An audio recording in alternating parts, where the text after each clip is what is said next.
Welcome to The Art of Medicine, the program that explores the arts, business, and clinical aspects of the practice of medicine. Today's guest is a fellow neurologist, Dr. Robert Friedland, professor of neurology and neurobiology at the University of Louisville School of Medicine in Kentucky. Dr. Friedland is also author of the new book, The 4 Factors That Impact How You Age. Personally, I wasn't all that interested in the aging process until I started getting letters from AARP and Medicare. So I thought this might be a good time to learn more about it. Dr. Friedland describes aging as a, quote, wonderful opportunity, unquote. And I think he's going to have some tips for us lucky enough to participate in the aging process. But before we get started, I'd like to thank our sponsor, locumstory.com. If you are considering locum tenens either full-time or on the side, you probably have a question or two, or 20. Fortunately, locumstory.com has the answers you need. It's packed with unbiased information and advice from physicians. Locumstory.com has nothing to sell. It's simply an information resource. You'll find super handy tools that let you see locum tenens trends for your specialty and compare different locums agencies. There's even a quiz to help you decide if locums is right for you. Locumstory.com is the perfect place to start if you want to learn more about locums. That's locumstory.com. And now, without further ado, I'd like to introduce my guest, Dr. Robert Friedland. Welcome. Good morning, Andrew. It's a pleasure to talk with a fellow neurologist. We have a lot in common. And I hope to I bet there's things in common we don't even know about yet that we will reveal as we go along. But tell me a little bit about, I guess, what you do now and how that led to writing this book. I graduated medical school in 73 and finished my residency in 77. And I did a fellowship in brain imaging, which was a new field there in the 70s. And they just happened to be working on Alzheimer's disease, which was called senile dementia at that time. And I've been seeing patients since then, which is 45 years. I see healthy people who are worried about their memory and persons who think they have Alzheimer's disease who are correct. They do have it, and people who think they have it and people who don't have it, even though they think they have it. And for all these 40 years, I've been telling people what they need to do to get the best outcome of their condition if they do have it, and what they can do to lower their risk. So this was a rather novel concept in the 80s and 90s, that there was something that they could do, that Alzheimer's disease was not caused entirely 100% by genes. It wasn't just a curse that would fall upon you, which you could not influence in any way. And I had significant resistance to that idea. But there's a lot of work that's gone on in the past 30 years that show there are risk and protective factors. Some of them are not modifiable, like age, and many others are, such as diet and exercise. And I feel it's like a mission I have to educate the community, and including the medical community, to educate them that it matters what we do as we get older. Well, I agree that I think that, it makes sense, right? Healthy living, you're going to have a healthier life. But it's a tough thing to study, right? You can't take 100 people with Alzheimer's and make them run marathons every day, and then 100 people without Alzheimer's. How do you actually prove it? Well, that's a pivotal question. And one of my favorite papers is about 14 years ago. I published a paper about a modest proposal for a study on aging, with apologies to Jonathan Swift, who wrote the most famous satire about a cure of poverty in Ireland would involve eating babies. That was Jonathan Swift's satire.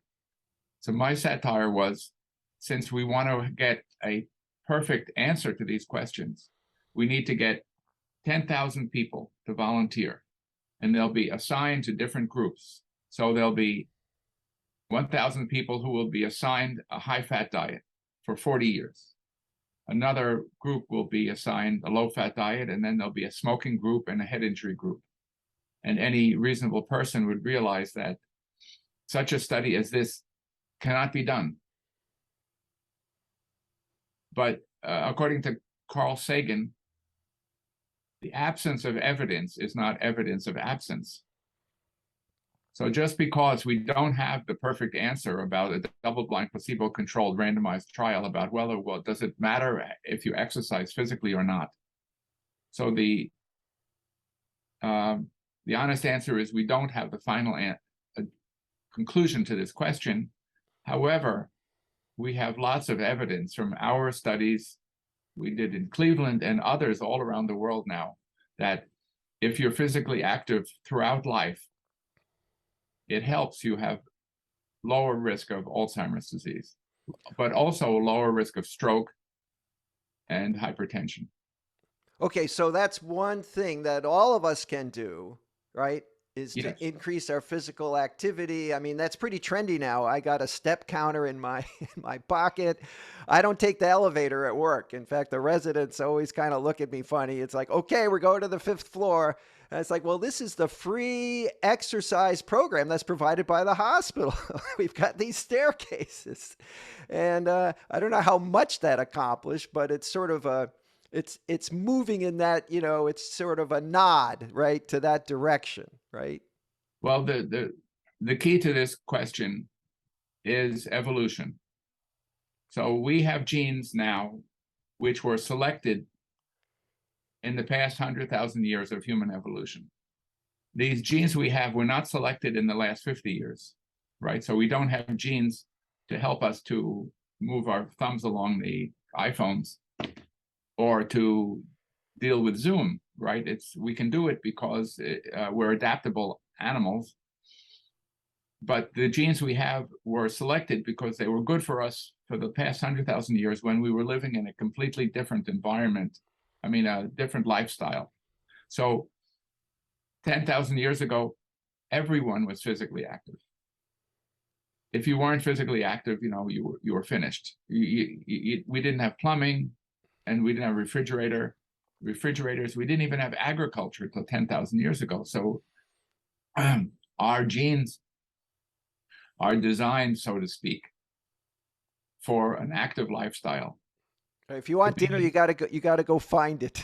That's right, exactly. So that we have no couch potato genes. All right, so that's one. Exercise. What else can somebody who's either young or maybe getting older or maybe sees a friend with Alzheimer's or a family member and is starting to worry about this? And right, before you answer that, tell me, is it too late? You know, I say hypothetically, I was 67 years old and I've got a brother who's 70 and he's got Alzheimer's. Is it too late for me to do anything about it? For me? No, of course, there is a point where it, you know, if you're, there is a point where it could be too late. But in general, my message is it's never too late. And the same thing can be true about cognitive activity. So there's physical activity and there's cognitive or mental activity. And similarly, our ancestors were more mentally active than we are now. Because after all, I could wake up and spend a whole day at home without thinking about anything because I go to the refrigerator and eat whatever I want. I want water, I just turn on the faucet. Our ancestors 10,000 years ago, again, they had to pay attention when they went to get water from a river. They better not do it at the wrong time when the lions and the tigers and the alligators and crocodiles and snakes and so on. So they needed to pay attention to the natural world. I mean, we should do that also, but we really don't have to as much as our ancestors did. So the the genes we have are adaptable for a physically and mentally active life. Well, I'd like to argue that practicing as a neurologist is a mentally active activity. Do you agree? Yes, but it does depend about on what level you practice. So just showing up at work, that's not enough. Really have to pay attention and check those journal articles. Right. And this is a good place to mention a key word here is diversity. So it's good to have diverse physical activities and diverse mental activities. I mean, neurology is by nature is diverse. Each patient is a different problem. But there are people who will play one video game, and that's it. That video game, that's it, and they'll play it for hours. That probably is not that good for the brain. For physical activity, it's good to do aerobic and strengthening and stretching. All three. It's not, in my opinion, not enough to like ride the exercise bicycle every day for half an hour, and that's all. You also want to build muscles and enhance the health of your bones. I'm not saying you need to be a bodybuilder, but even 80-year-old woman can lift weights this much. Why? What good is it? It's good for the muscle and bones and ligaments and tendons and the brain. And it is valuable to enhance fitness. So a key concept of my book is we need to be resilient. Aging is accompanied by declines in every body system. They don't all happen to every person, but they do happen, and then various things happen with aging, like you get pneumonia or you fall and break your hip. These things happen.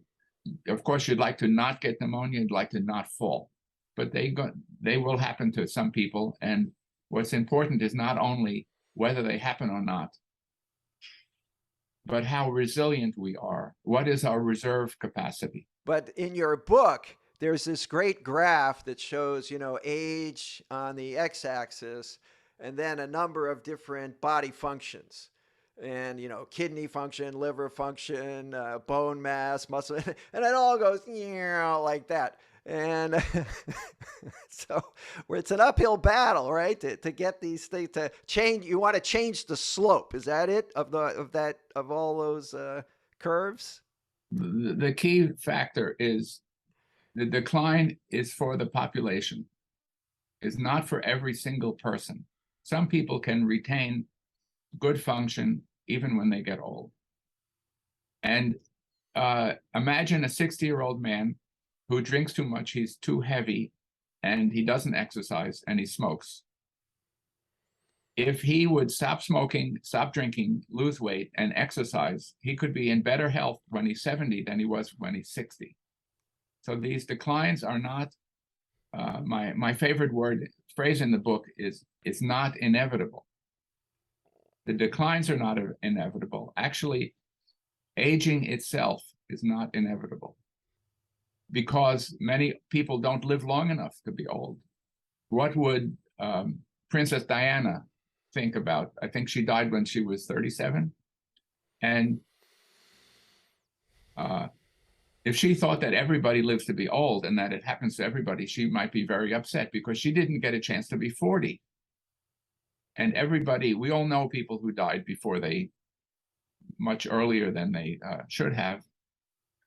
So aging is not inevitable. The declines with aging are not all inevitable or not completely inevitable. And the difference is what we do. It's not only our genes. So exercise, and I think it's really hard to argue with exercise. I think that's in every health manual that's ever been written, is regular exercise is a good thing. And then you talked about keeping an active mind with diverse activities.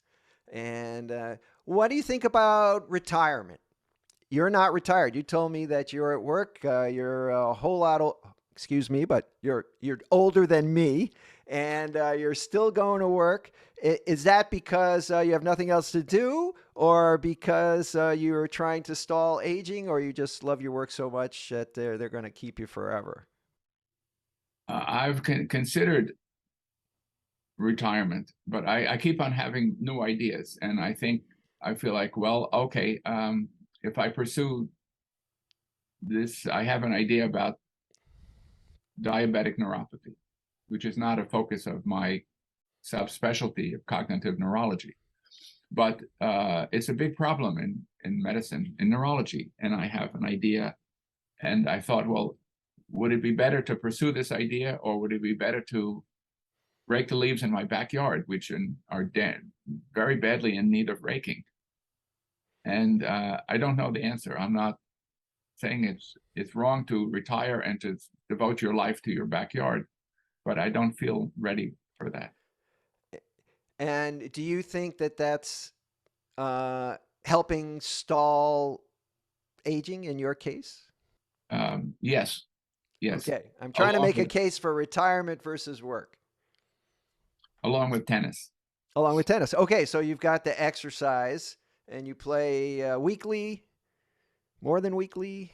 I play when my ankle, my knee, my hip, and my shoulder allow me to play tennis. Then When your body cooperates. yes. And cognitive. Okay, so we've got two things we can do. Is there anything else we can do to stall this excessive aging? Yes. Well, we can move now to hazardous behaviors and diet. Just to diet is particularly important, and similarly to physical and mental activities, we are not made by evolution to have a high-fat, low-fiber diet, because our ancestors ate meat. They certainly did, but they weren't successful in hunting every day. They were hunter-gatherers, so they might go out hunting and they might not find anything, or they might kill a rabbit and they have 10 members of their family and they have one rabbit to eat. There's nothing like our cows did not exist in the past. I mean, they came from buffalo, but buffalo are very active creatures. I've seen them in Africa, and you don't want to fool around with buffalo, right? They're very dangerous. They're like a minivan, with horns. It's a low-fat version of a cow. Exactly. That's right. So that the game our ancestors ate had less than 1/5 as much fat as cows. Hmm. So we're not protected by evolution for a high-fat diet, for having a high-fat diet. The main nutritional problem for most of human history was we didn't have enough to eat. The main nutritional problem in North America now is we have too much to eat. So salt is not good. Of course, we need to eat salt. You can't avoid eating salt, but you can avoid eating too much salt. And a central focus of my book is the pivotal role of the gut bacteria, which are called the microbiota, which include bacteria, fungi, parasites, and viruses. They live inside us, and they're here all the time. They're our largest environmental exposure. Hmm. And it turns out that the more fiber you eat, the more you have certain kinds of bacteria that influence the production of immune cells in the gut, which lead to less immunity or less active of an immune system. If you eat less fiber, your immune system is more active. And inflammation is a component of Parkinson's, Alzheimer's, stroke, heart disease, and cancer. Let's revisit that a second, because it's a little bit paradoxical to me. With aging, our immune system decline, right? That's what happens, right? Older people are just more susceptible to infection. But you're saying with a healthy diet, we have bacteria that what will they do? First, the efficacy of our immune system declines with aging, as you said. However, the ability of the immune system to make mistakes goes up. So autoimmunity goes up. So arthritis, heart disease, stroke, and Alzheimer, and ALS and Parkinson's, they all have an inflammatory component, which is thought to be pivotal to the pathogenesis of these diseases. So the bacteria being our largest environmental exposure, the immune system needs to pay attention to that. And all of our ancestors had it going back 1 billion years. So birds and frogs and termites and cows cannot digest grass because it's the bacteria that do it for them. Mother's milk contains complex sugars, which the baby cannot digest. So I asked you why. Why would that happen? It doesn't make any sense. This has been recently discovered. And the complex sugars in mother's milk are food for the gut bacteria because they're so important for the survival of the baby that it get the good population. But the bacteria are such a threat to our survival because there's so many of them, 1 kilogram of living organisms inside our body. The immune system pays attention to it. And the bacteria evolved with us. So the bacteria evolved the capacity to enhance our tolerance of them. This is why they're so tied to what's called the education of the immune system. So that if you eat a lot of meat, you have a more inflammatory immune system, which is not good. And this is linked to obesity as well. But there are lots of studies that show a plant-based diet is better for your health. And the plant-based diet will cultivate different bacteria? Yes. So a 16-ounce steak has no fiber, 0 fiber. And fiber is needed by the gut bacteria to make these anti-inflammatory cells called regulatory lymphocytes. Okay, so that's what we need. So we need more anti-inflammatory, more active immune system that's making anti-inflammatory. Right. And going back to the evolutionary argument, our ancestors ate much more fiber than we do because they ate root vegetables and mostly plants.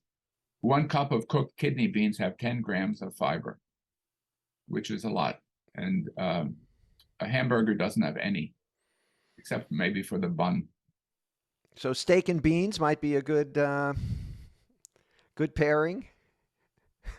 The problem there is the steak is occupying a place on your plate, which would be better suited for okra or corn or peas or beans or something else. All right. It's a tough sell, but point taken. Okay, now, so we've got diet, exercise, cognitive activity. There's a fourth pillar, right, to this anti-aging concept. What's that? Well, there's head injuries. Head injuries are bad for you. Big injuries are bad. Little injuries are bad. It's actually true that the brain is protected by a system of membranes and ligaments so that repetitive injuries to the head are not transmitted to the brain, and the brain is protected from multiple head injuries. This is true, but only in woodpeckers. I read that paper. In fact, because this has been like, if you think about it, how come the woodpecker, gets through the day, right? Tell us. Woodpeckers are very successful. They've been here for hundreds of millions of years, and their brain is protected from repetitive, but not humans. Humans don't have anything. We have a skull, of course, which protects us to some degree. But There is no safe amount of participation in football. Mm. I think that let's emphasize that. I think that's very important because that's highly debated, and I've written a lot about traumatic brain injury and repetitive injuries, and I think it's still not really settled, and certainly in the public mind, that would you let your child play football? Is it really dangerous? Yeah, they get bonked on the head now and then, but then they're fine. What do you think about that? There's a new condition called chronic traumatic encephalopathy, or CTE, which is caused by head injuries, including football. It is a progressive neurodegenerative disease which causes memory problems, hallucinations, delusions, severe depression, many cases of suicide, agitation, and it is untreatable. There's no diagnostic test for it at the moment. It also causes loss of dexterity. So I have a patient now he played high school and college football. He's a jeweler, but he can no longer work because his fingers are not working. Mm. And he's getting memory problems. So there's nothing I can do for him at the moment. It's said by some people that the most dangerous position in football is the center, because the center is smashing into the other guy every single play all day. His job is to smash into this guy, and the other guy's job is and these, they weigh 300 pounds. And even if their heads don't smack, it's not good to be involved in such a violent collision, 100 times in every game. We're running out of time. But there's one more aspect I think that you talk about in your book that's anti-aging, is I believe it's the psychosocial network. Is that correct? That maintaining. Tell me about that. Yes, the 4 components of the reserve capacity that make up our resilience is cognitive, physical, psychological, and social.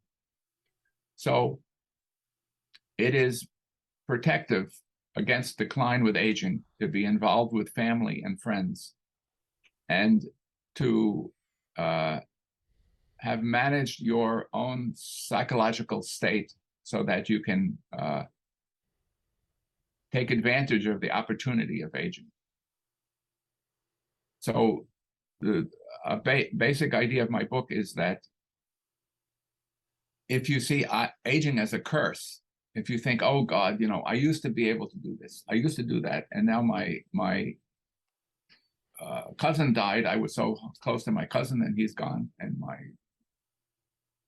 so on. These declines, I can't do this, I can't do that. If you could possibly consider it from a different vantage point, that the opportunity to be old is not given to everyone. So I talk about a 94-year-old patient I had who was complaining and complaining and complaining about his knees, and he couldn't do this, he couldn't do that. And I told him that 92% of people who were born 94 years ago, of men, had already died.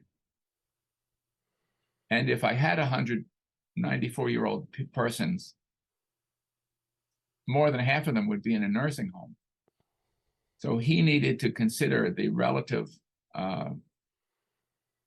beneficial or fortunate condition of his aging, which presents him with an opportunity to do things, opportunity to do the best he can in that environment, in that situation. So it's the cup is half full, not 3/4 empty. Or you have the wrong cup. Okay. Dr. Friedland, this has been very enlightening. Where can we find your book? Well, thank you. It's available on Amazon, and there's a Kindle version. And it's called The 4 Factors That Impact How You Age. The first word is UnAging, the 4 factors that impact how you age. Well, Dr. Friedland, I want to thank you very much for sharing your extensive experience with aging and how to do it gracefully and productively. Thanks for appearing on The Art of Medicine. Thank you very much, Andrew. Finally, many thanks to the Art of Medicine's wonderful sponsor, locumstory.com. If you're interested in learning more about locum tenens or considering a new full-time position, please go to locumstory.com. That's locumstory.com. I'm your host, Dr. Andrew Wilner. Thanks for joining the program. See you next time.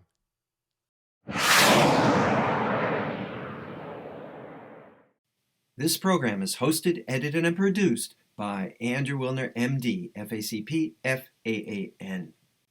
Guests receive no financial compensation for their appearance on the Art of Medicine. Andrew Wilner, MD, is Associate Professor of Neurology at the University of Tennessee Health Science Center, Memphis, Tennessee.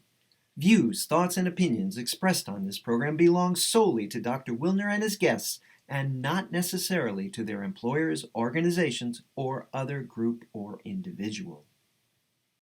While this program intends to be informative, it is meant for entertainment purposes only. The Art of Medicine does not offer professional financial, legal, or medical advice. Dr. Wilner and his guests assume no responsibility or liability for any damages, financial or otherwise, that arise in connection with consuming this program's content. Thanks for watching. For more episodes of The Art of Medicine, please subscribe. www.andrewwilner.com